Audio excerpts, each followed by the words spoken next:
Precioso Jesus, aos teus pés aqui estou.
Olá, estamos aqui para mais uma aula de seitas e heresias.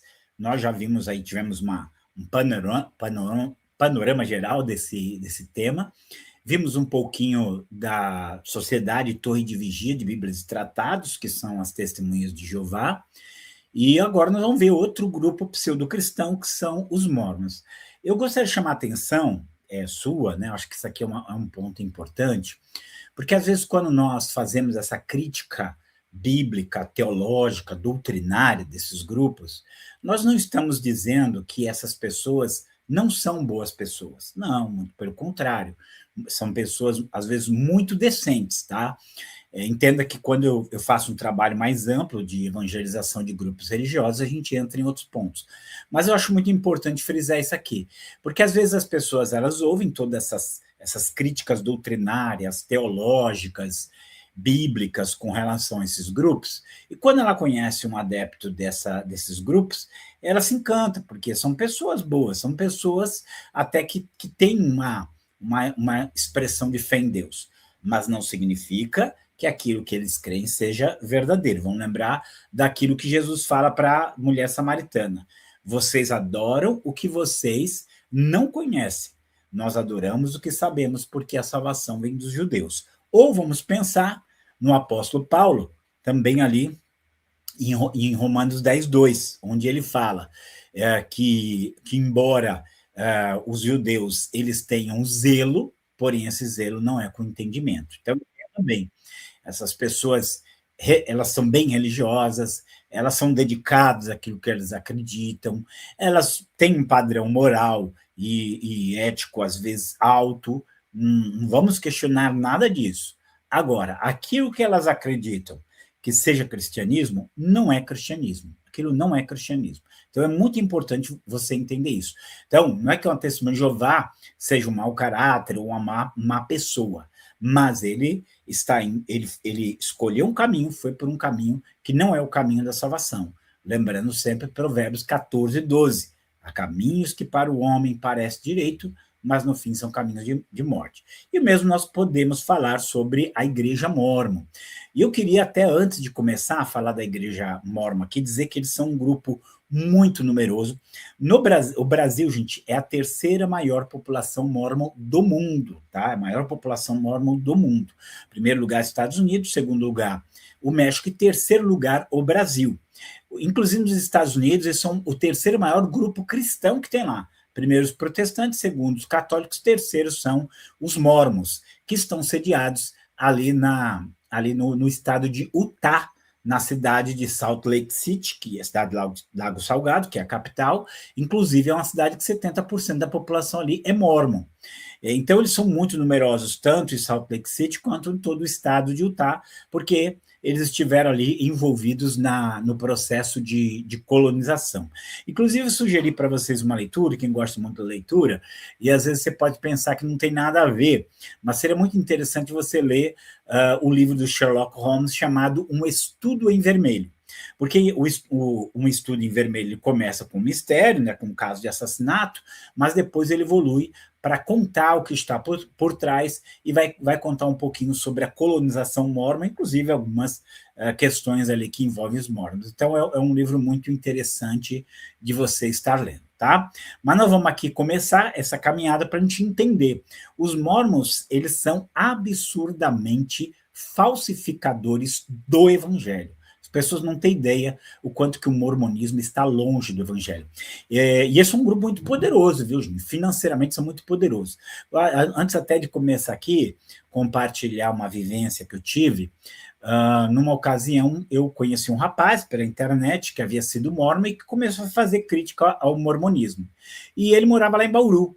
Então, em uma ocasião, eu falei, quero visitá-lo. E nós fomos visitá-lo ali. E o que ele me disse foi o seguinte, olha, o mormonismo é muito maior do que você imagina. As igrejas que a gente vê, que eles não chamam de igrejas, eles chamam de estacas, né? Essas estacas que você vê é o mínimo. porque eles têm muitas empresas por trás que produzem muito dinheiro, e ele até fala assim, ele trabalhou numa dessas empresas, e ele tinha que assinar um contrato de confidencialidade. Quando ele saísse lá, ele não podia contar nada do que ele viu lá. Mas ele falou, é muito pior do que você imagina, como se fosse tipo uma maçonaria. Então, são coisas assim que envolve, parece uma maçonaria, um espiritismo. Nós não vamos ter chance de entrar em tudo, como eu falei, para nós conhecermos sobre o mormonismo.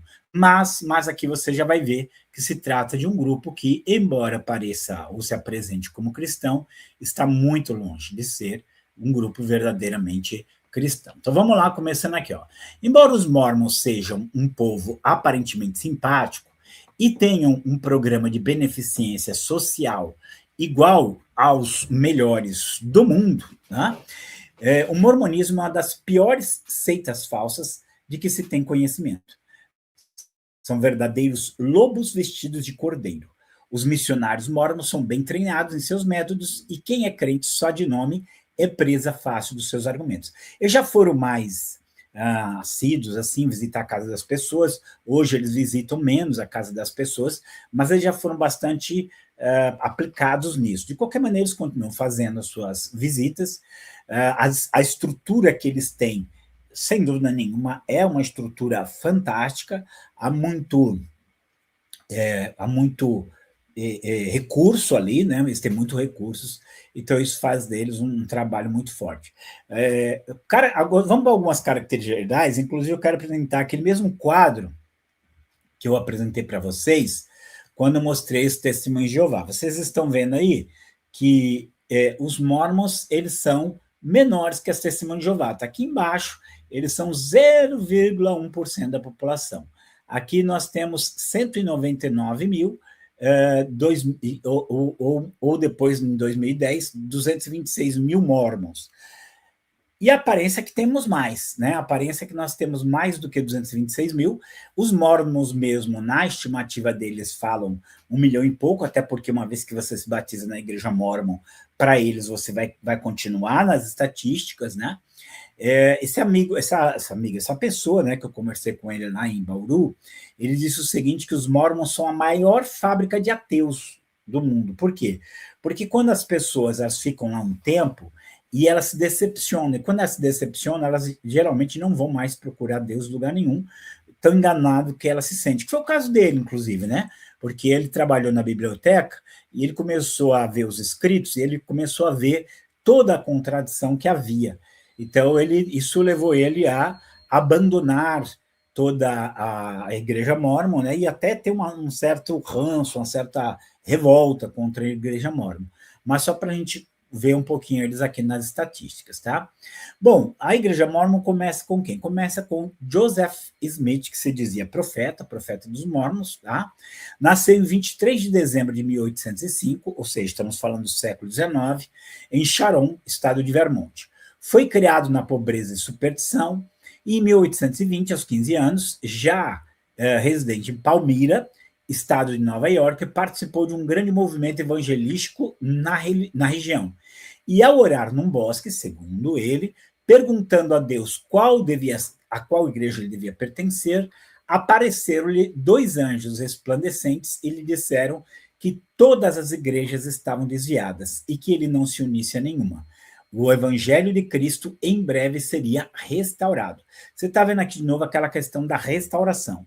Todas essas seitas que nascem ali no século XIX e depois também, elas têm esse sentimento restauracionista, né? O evangelho se perdeu completamente e nós estamos restaurando o verdadeiro evangelho. Vai acontecer com os mormons. Lembrando que, na verdade, a Bíblia não fala que a igreja seria restaurada. Você tem a promessa de Jesus, sobre esta pedra edificarei a minha igreja e nem as portas do inferno prevalecerão contra ela.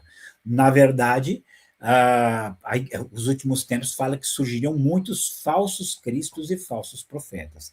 Nós já vimos que as testemunhas de Jeová apresentam um falso Cristo, nós vamos ver que os mormons também apresentam um falso Cristo, além do falso profeta Joseph Smith. Mas a questão é o seguinte, Joseph Smith encontrou quem o aceitasse como profeta, e fundou a igreja com 6 membros. Esta, no conceito dele, era a única igreja verdadeira, Somente nela se conseguiria a salvação da alma. Os crentes deveriam edificar uma teocracia, isto é, teriam seu próprio governo civil sob a direção. Smith, o profeta, seria o presidente. Teria a ajuda de 12 apóstolos. Os que não receberiam mensagem eram chamados de gentios. Uma série de revelações do Joseph Smith foi desenvolvendo a doutrina da igreja, transformando em um politeísmo, conforme Doutrinas e Convênios, que é um dos principais livros da seita.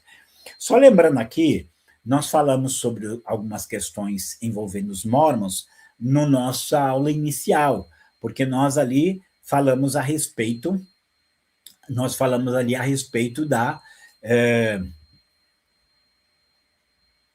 nós falamos ali a respeito de acrescentar nas escrituras, de alterar a natureza de Jesus, nós falamos sobre meios de salvação, nós falamos sobre dividir o papel da salvação entre Jesus e a organização. Então, todos esses itens, o mormonismo se viu ali envolvido.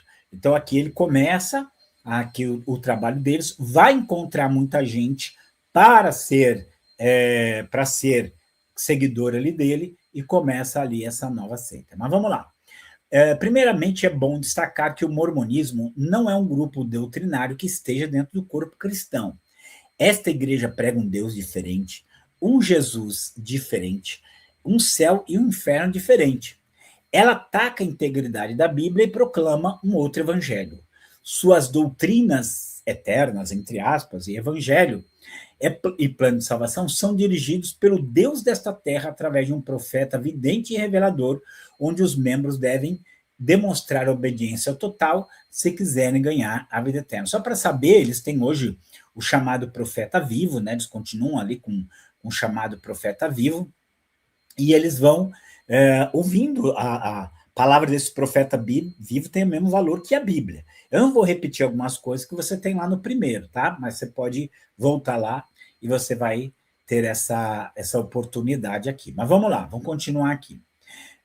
Para a gente compreender um pouquinho do livro Mórmon. Por quê? Segundo Joseph Smith, aparece um anjo para ele, que é o anjo Moroni.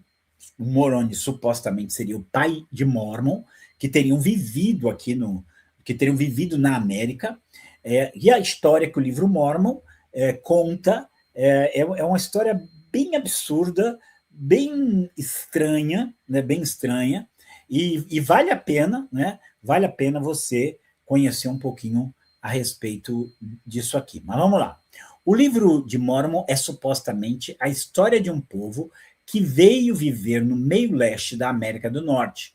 Ela cobre um período de 600 a.C. a 400 depois de Cristo. Fala acerca do povo jaredita, povo que originou-se da terra de Babel e que veio para o centro da América, mas que pereceu por causa da sua própria imoralidade.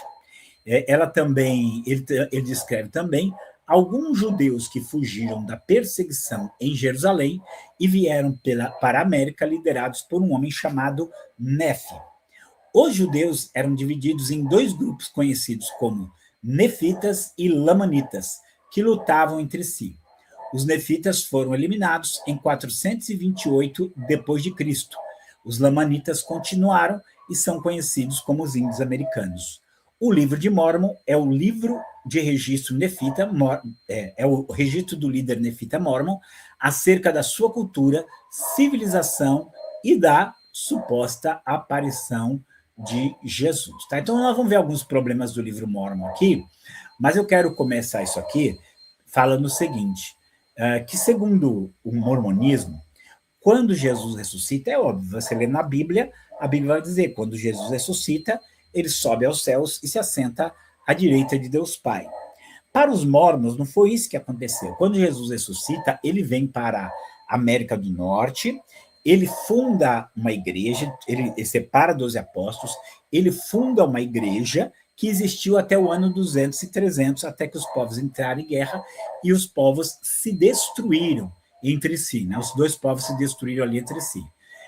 E aí, esse evangelho mórmon teria ficado guardado em placas de ouro num monte lá em Palmira. E é quando o anjo Moroni aparece para o Joseph Smith e traz essas placas que teriam sido escritas numa língua chamada de egípcio antigo, que ninguém nunca ouviu falar, e o Joseph Smith recebeu desse anjo 2 lentes com o nome de Urim e Tumim para poder traduzir esse livro. Bom, tudo isso seria assim a fantasia que tem por trás dessa história. Mas seria muito fácil, era só mostrar essas placas de ouro originais. Mas ninguém nunca viu essas placas de ouro original, então a coisa fica bastante complicada, né? Mas vamos lá, vamos continuar aqui para a gente ver o quanto que esse livro Mórmon ele foge daquilo que a Bíblia diz. Ele é uma imitação barata da Bíblia, só que alguns comentários, que a gente não vai poder se aprofundar muito nisso, mas esse livro Mórmon, apesar de ter sido supostamente escrito no começo do primeiro milênio, esse livro ele tem citações da Bíblia que são igual à citação King James de 1611. Né? Esse livro ele tem uma série de erros ali doutrinário, inclusive dizendo que Jesus teria nascido em Jerusalém, né, um dos erros crassos que ele tem, e outros detalhes mais, mas ele também fala de uma série de animais que supostamente haveriam na América, que nunca existiram na América, inclusive cavalo, né? Então há muita falsidade nesse livro. Não existe nenhuma base arqueológica, nenhuma base histórica para o livro de Mórmon. Mas vamos continuar aqui para a gente ver um pouquinho dele. O livro de Mórmon é supostamente a história de um povo. Opa, essa aqui eu já li, só que o próximo. Ó. Há outros problemas que colocam a credibilidade do livro Mórmon em xeque. O livro Mórmon faz menção de espadas, capacetes e escudos, cereais, sedas, gado, bois, vacas, carneiros, porcos, cabras, cavalos, burros, elefantes, ferro, cobre, bronze e aço. Os animais e os metais citados não existiram na América antes de 1492. Sabemos que essas coisas foram introduzidas pelos descobridores da América. O livro de Mórmon fala de civilizações, edifícios, templos, sinagogas, santuários. O livro de Mórmon apresenta uma lista de 32 cidades, mas, na verdade, jamais existiu qualquer uma delas. Onde estão as provas disso? Então, aqui é um dos grandes problemas. Eu queria até chamar a sua atenção para um documentário que existe no YouTube, gostaria que vocês assistissem, chamado A Bíblia e o Livro de Mórmon. Então, procure esse vídeo no YouTube, eu posso até mandar aqui para vocês verem depois, para que vocês vejam o quanto que a Bíblia é confiável e o quanto o livro de Mórmon não é de maneira nenhuma confiável. Mas tem perguntado assim, de onde vem o livro de Mórmon? Alguns acreditam que seria um romance escrito por um pastor chamado Samuel Spalding, que o Joseph Smith teria visto esse livro, o manuscrito do livro, e resolveu, então, pegar e fazer desse a matéria para o seu livro sagrado. Então, seria uma ficção que alguém foi lá e ousou transformar como se fosse um livro sagrado. Tá? Mas vamos lá. O Departamento de Antropologia da Universidade de Colômbia disse o seguinte sobre o livro de Mórmon.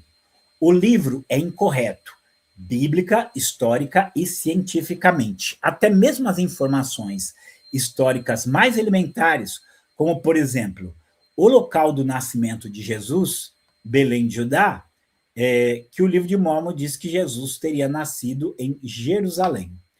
O livro de Mórmon usa a palavra francesa adieu, adeus, no final do livro de Jacó. Brethren, adieu, que, segundo o próprio livro, na nota, diz ser datado de 544 a 421 a.C.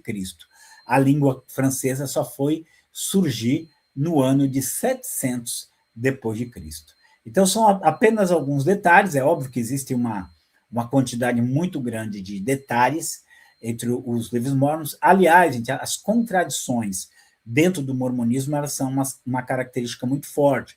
Então, coisas que eles disseram no passado, hoje já não vale mais. É até muito complicado acompanhar toda a teologia mormon. A gente vai citar algumas partes, porque fazem parte da literatura deles, mas eles futuramente já disseram coisas diferentes. Então, isso aqui a probabilidade é muito grande. Então, o que a gente tem que ver agora é algumas das doutrinas mormons e o quanto elas são contrárias às escrituras. Então, vamos lá. Começando aqui, só uma lista de 8 assuntos relacionados aos mormons. Veja só, os problemas, eles não são só problemas doutrinários, tem problemas de prática muito grave, tá? Muito grave mesmo. E por isso que eu falo, quando você entra lá, quem olha de fora, quem escuta, às vezes, uma pregação mormon, fala mormon, essa pessoa vai estranhar muito. Lembra que uma das coisas que eu mandei vocês assistirem era um vídeo chamado Armadilha Semântica.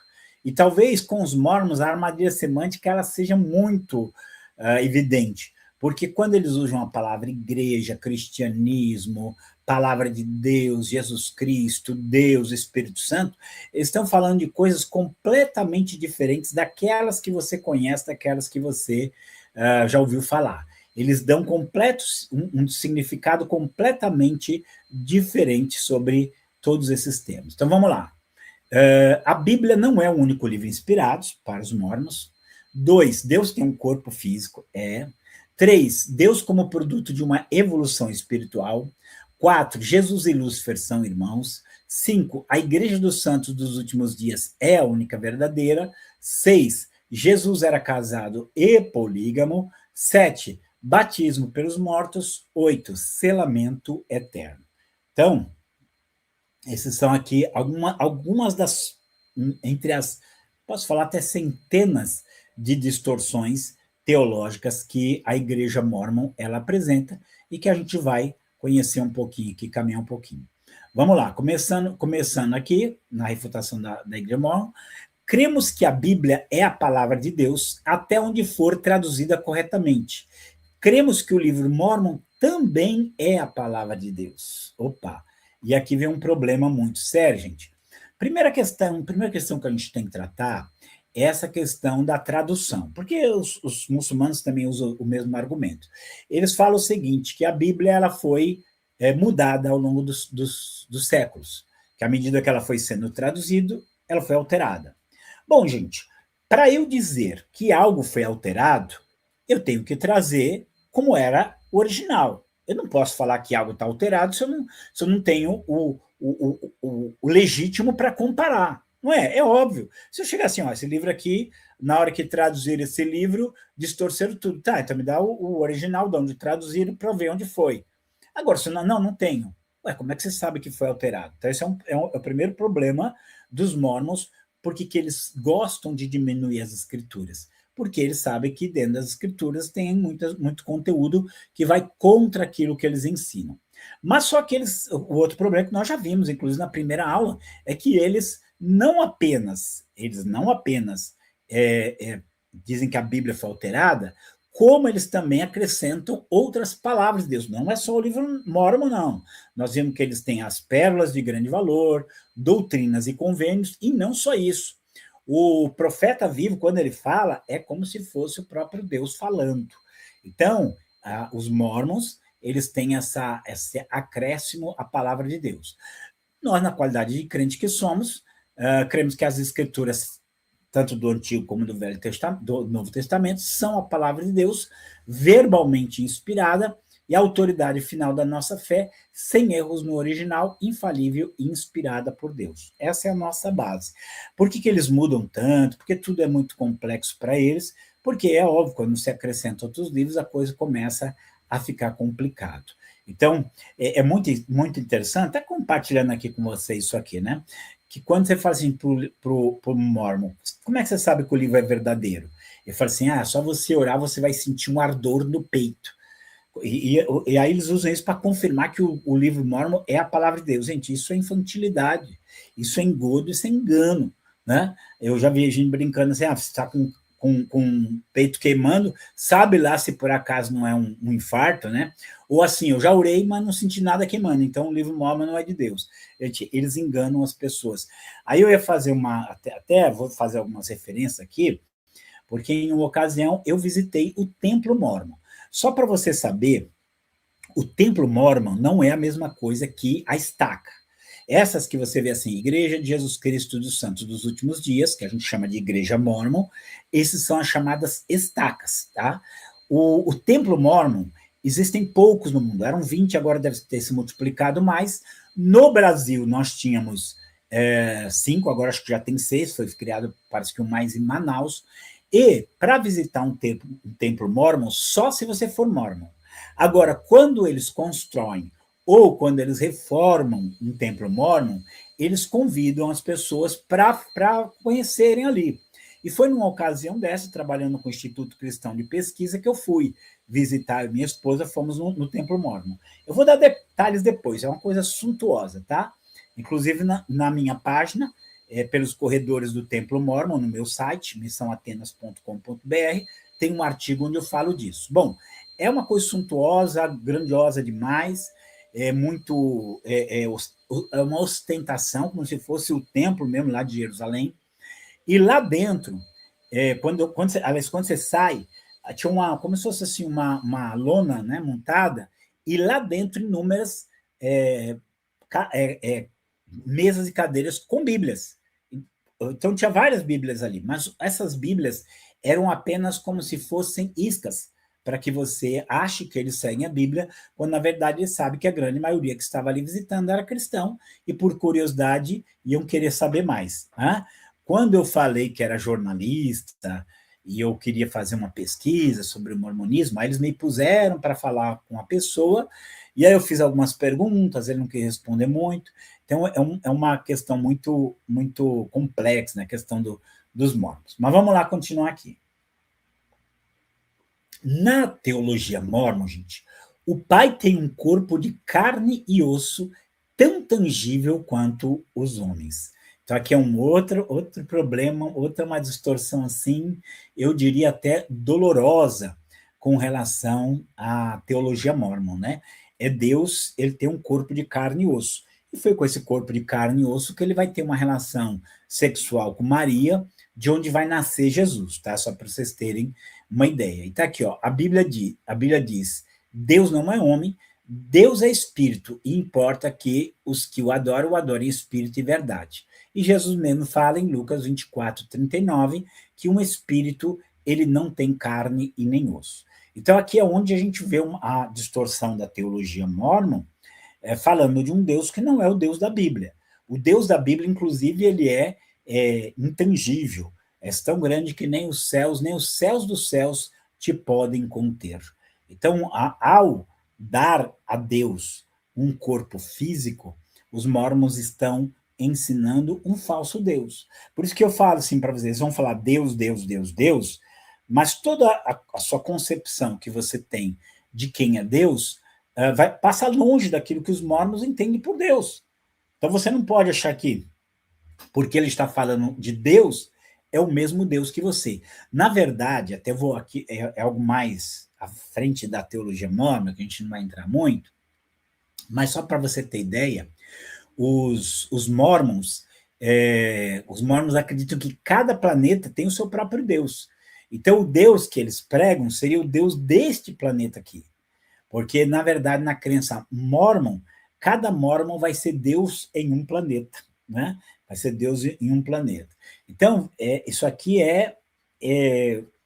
a teologia mormon foge completamente daquilo que as escrituras ensinam sobre Deus. E dar a Deus um corpo físico tangível, a gente pode dizer que é uma das maiores fugas que tem. Mas não é só isso não, gente, tá? Eles têm um outro ponto a respeito de Deus, que é uma distorção também muito grave. Olha o que está escrito aqui. Deus mesmo já foi como nós somos agora, e é um homem glorificado. E aqui o Pai tem um corpo de carne e osso tão tangível quanto o dos homens. Tem uma outra frase deles, que eles dizem o seguinte, o que Deus é agora, o que o homem é agora, Deus já foi. O que Deus é agora, o homem será. Né? Então, o que ele está dizendo? Que Deus um dia foi um homem como nós, e que nós um dia seremos como Deus é agora. Isso, gente, é uma de uma violência contra a teologia que nos causa admiração. Primeiro, Deus é eterno, né? De eternidade a eternidade, tu és Deus. Tá? Que diz a Bíblia diz ainda? Em Malaquias capítulo 3, verso 6, o Senhor não muda. Ou Tiago capítulo 1, versículo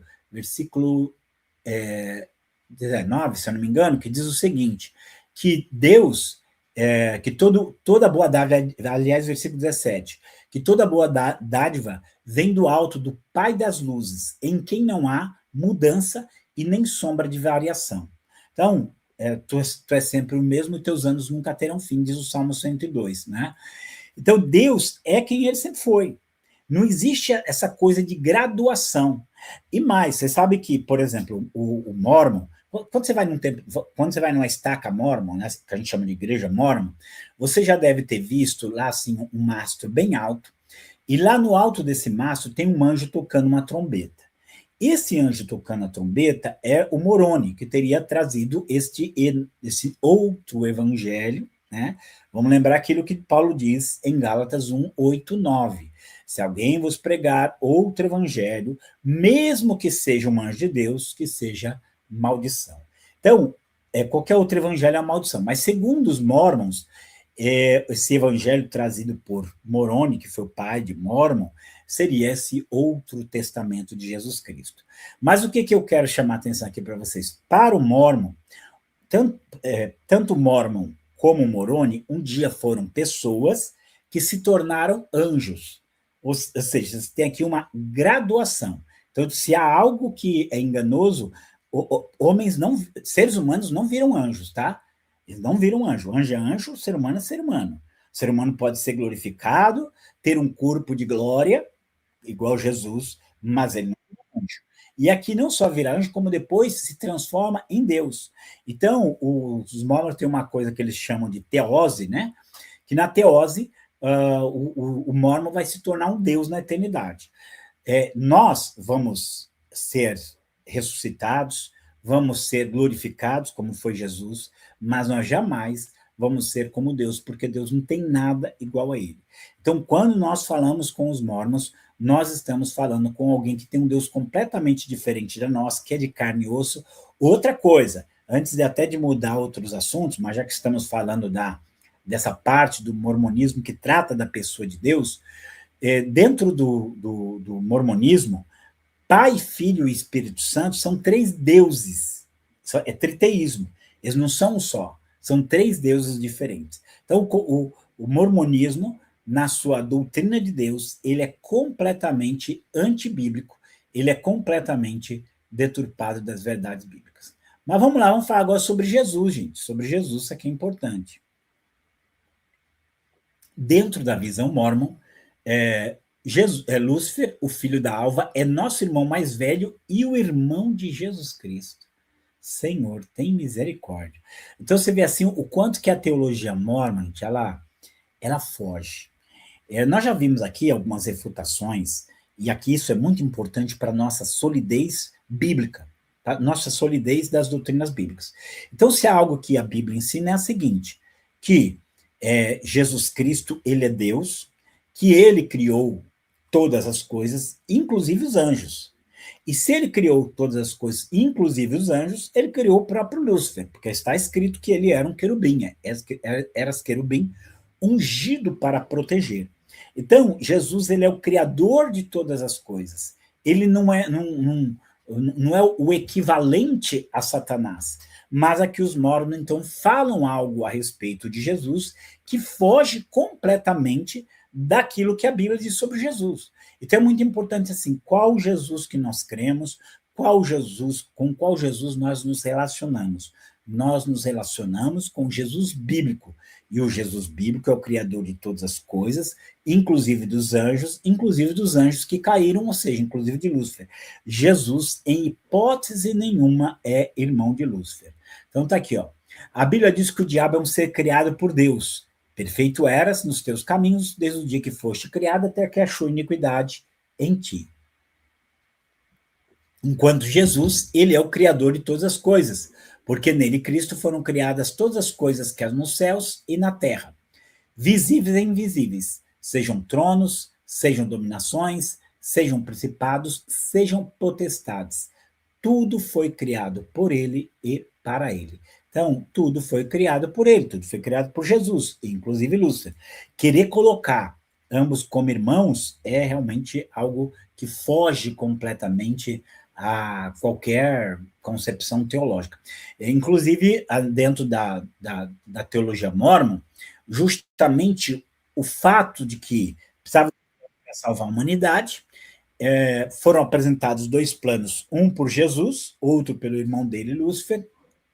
Como Jeová teria escolhido o plano de Jesus, então Lúcifer ficou com raiva e virou inimigo. Gente, isso não é Bíblia, isso não é teologia, isso não é revelação divina, isso é mitologia, isso é conto da carochinha, isso é invenção. E, infelizmente, nós temos muitas pessoas caminhando dentro disso. Então, aqui você já vê, toda vez que você encontrar um mórmon falando a respeito de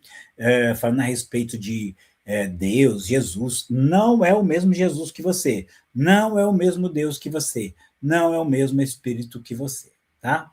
E aí nós vamos cair aqui naquilo que a gente sabe que as igrejas, de uma maneira geral, né, as igrejas aceitas de uma maneira geral, elas se caracterizam, elas são o único caminho da salvação. Nós sempre gostamos de frisar que a salvação é em Jesus. Senhores, que farei para ser salvo? Crê no Senhor Jesus Cristo e será salvo, tu e a tua casa. Pela graça sois salvos por meio da fé, e isso não vem de vós, é dom de Deus, não vem de obras para que ninguém se glorie. É óbvio que nós temos uma igreja onde nós congregamos, até porque levando aqui aquilo que é necessário, né, estar numa igreja, mas nós estamos em uma igreja porque nós fomos salvos, não para ser salvos. Mas a igreja mórmon, como nós já vimos, ela divide o papel de Salvador entre ela e o próprio Jesus Cristo. Então tá aqui, ó. A Igreja dos Santos dos Últimos Dias foi restaurada em 6 de abril de 1830 por Joseph Smith.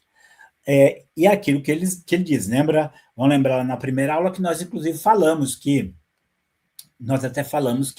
colocamos lá que eles dizem que sem a autorização de Joseph Smith, ninguém entra no reino celestial. Né? Então, isso aqui é um ponto muito forte.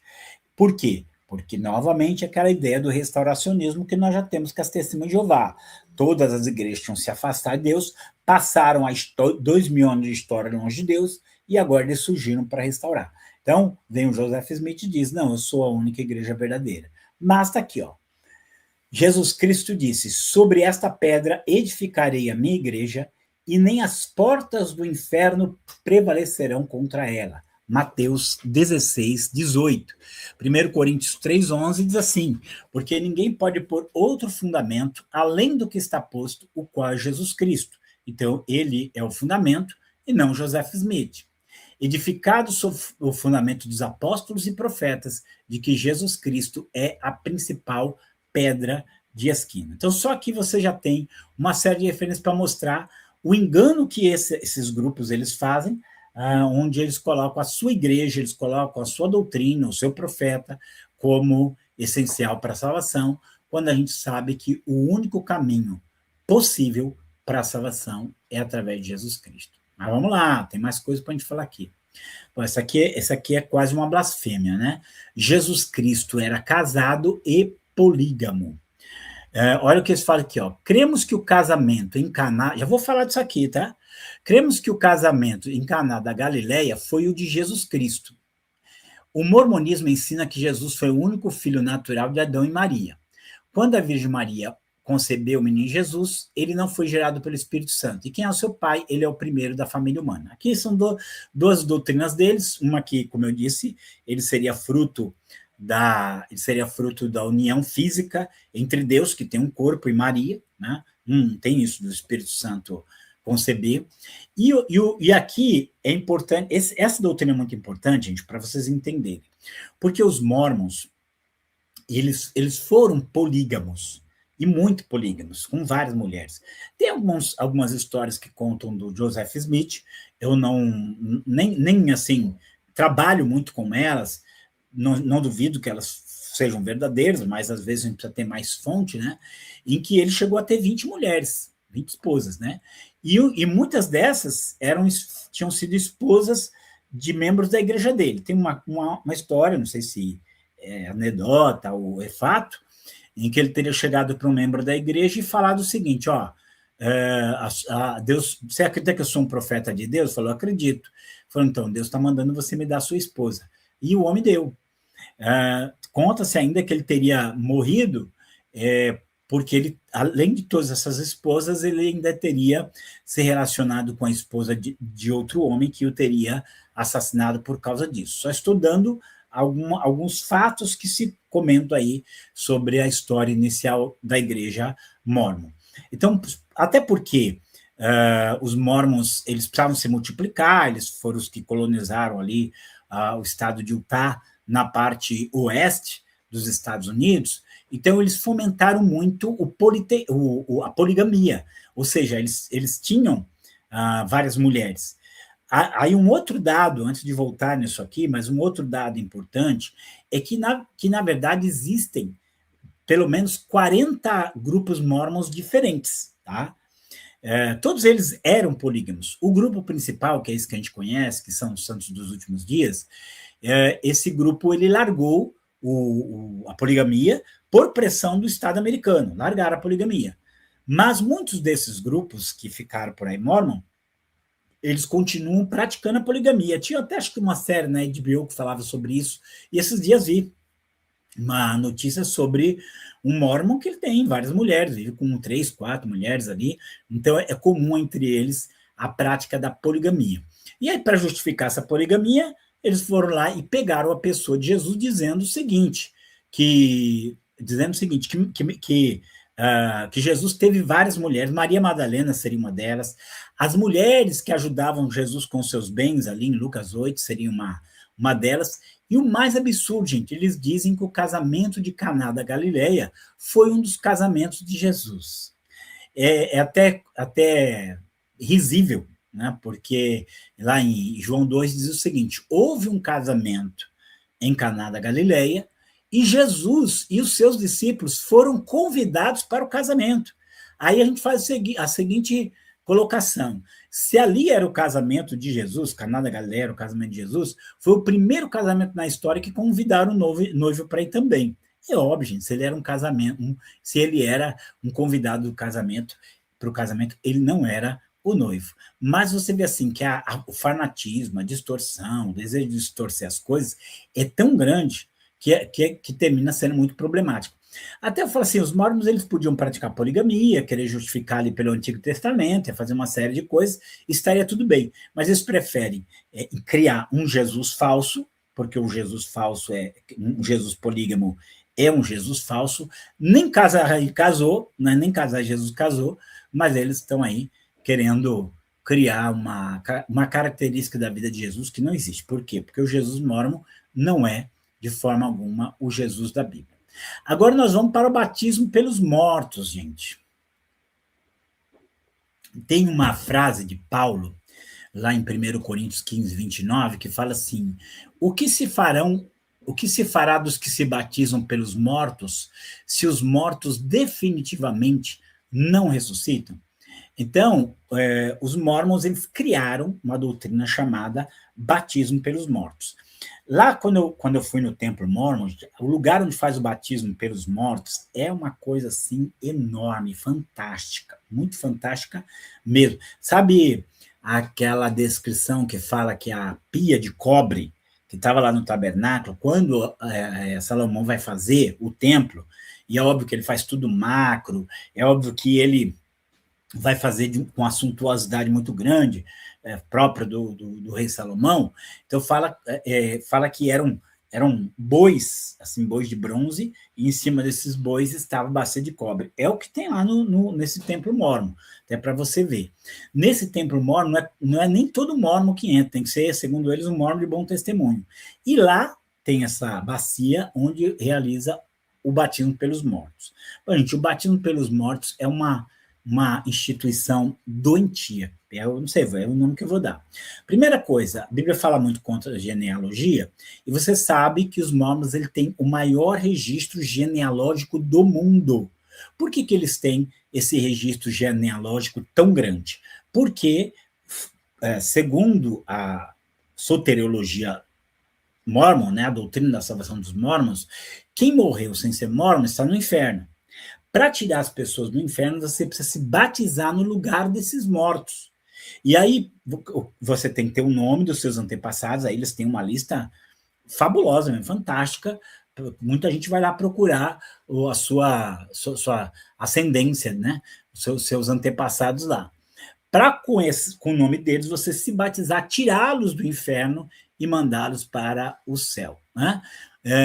As escrituras elas não falam de nenhuma salvação depois da morte, fala que não tem outra oportunidade. Eis agora o tempo aceitável, eis agora o dia da salvação, é o que diz 2 Coríntios 2, 6:2.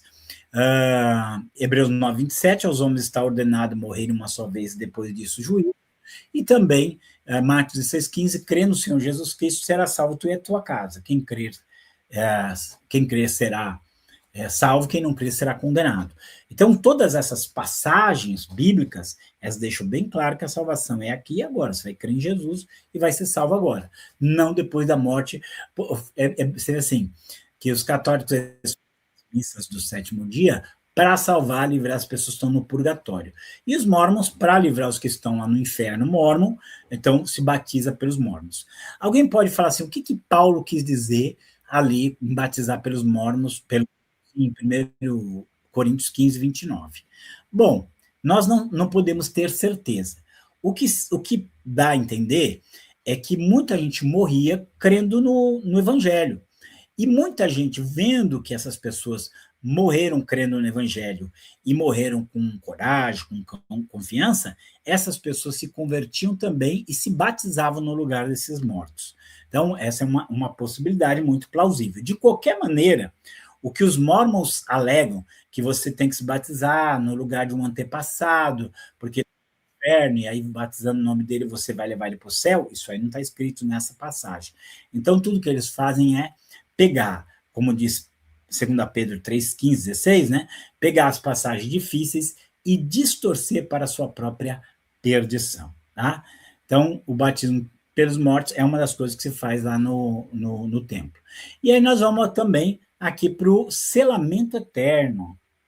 Um casamento na igreja mórmon não é só um casamento, é um selamento eterno. Inclusive, no templo tem uma sala só para se fazer o selamento eterno. É uma coisa assim deslumbrante, com luxo assim que vocês nem imaginam que tem aí. Por quê, gente? Só que o casamento deve ser selado para a eternidade em um templo mórmon. Isto porque o casal está destinado a se tornar um casal de deuses na eternidade. Gente, verdade. Dentro da doutrina mórmon, o casal é selado para a eternidade, e lá na eternidade eles serão deuses e deusas, estarão lá como deuses e deusas. Isso não tem qualquer fundamento bíblico. Eu brincava, né, que eu falava assim, olha só, né, a jovem casando ali com o mórmon, para ela é um negócio fantástico. Primeiro porque ela vai casar num lugar lindíssimo que é essa sala que tem ali no templo de selamento eterno. Segundo porque ela está casando e é para a eternidade inteira, ou seja, vai ficar junto a vida inteira. E por fim, ela vai ser uma deusa na eternidade, então para ela é só ganho, né? Então você veja bem o quanto que o mormonismo ele tem força para captar a mente das pessoas.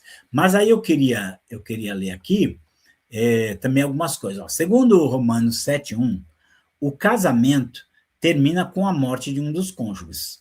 Como, pois, pode um casal ser selado para a eternidade? Que é outra coisa, né? O casamento até, fala lá em Romanos 7:1, até que um dos dois morra. Estando morrido, pronto, acabou.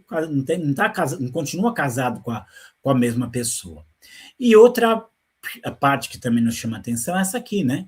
Como falar em casamento para a eternidade, se Jesus, em Mateus 22, 23 a 30, explica aos saduceus que os que são dignos de alcançar a vida futura não se casam e nem se dão em casamento. Então, quando fala de casamento, estamos falando de uma aliança que acontece entre um homem e uma mulher aqui para a presente época que nós vivemos, e não para algo eterno. Então, aquilo que Jesus disse sobre o casamento não pode se aplicar ao casamento de maneira nenhuma, porque, segundo Jesus, na vida futura, na glória, não se casa e nem se dão em casamento.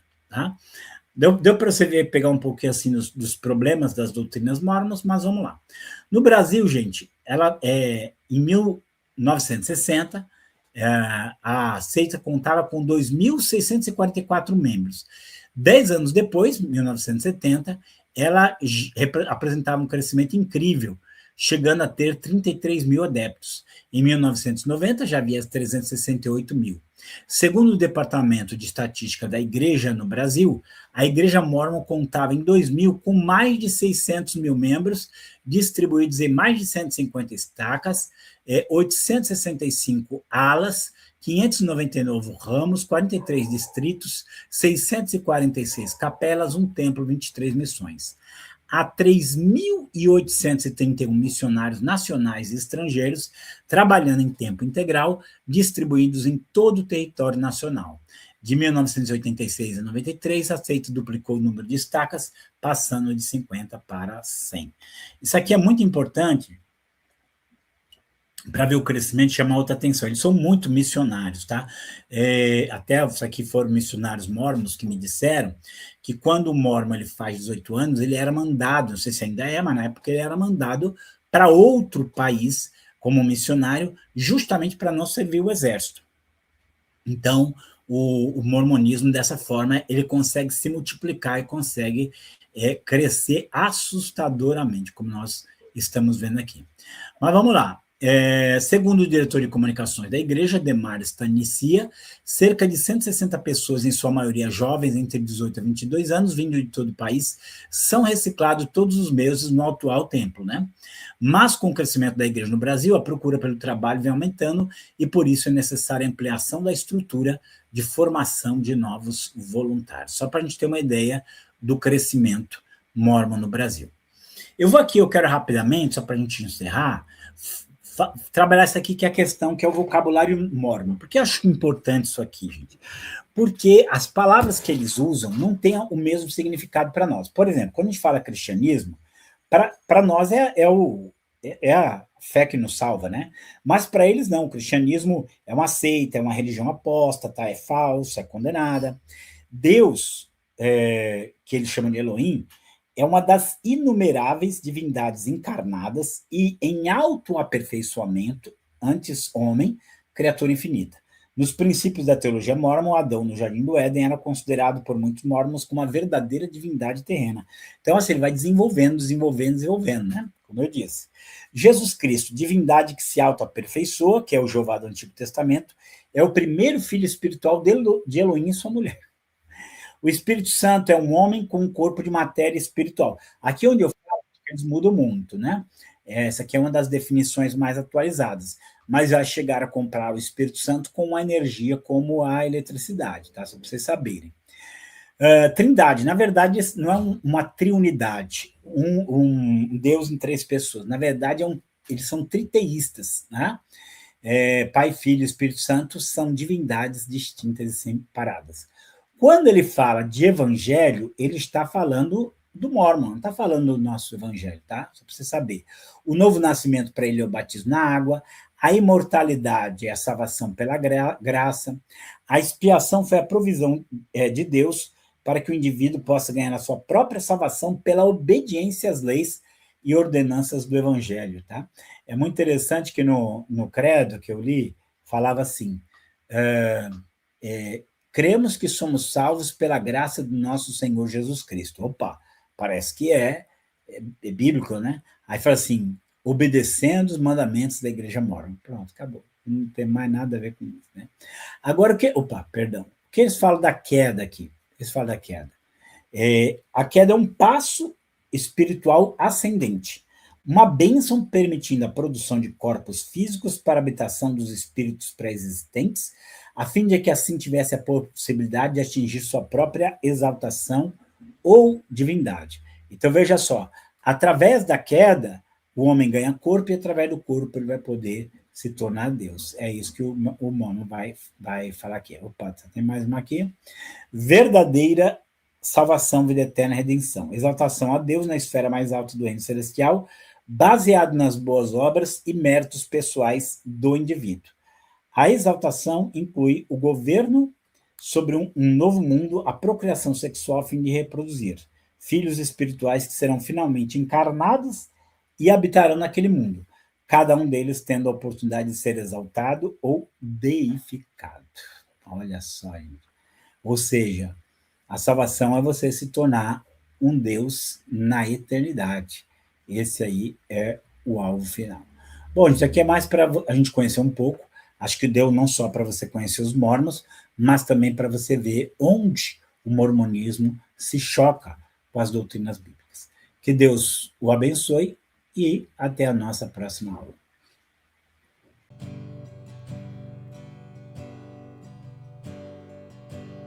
Precioso Jesus,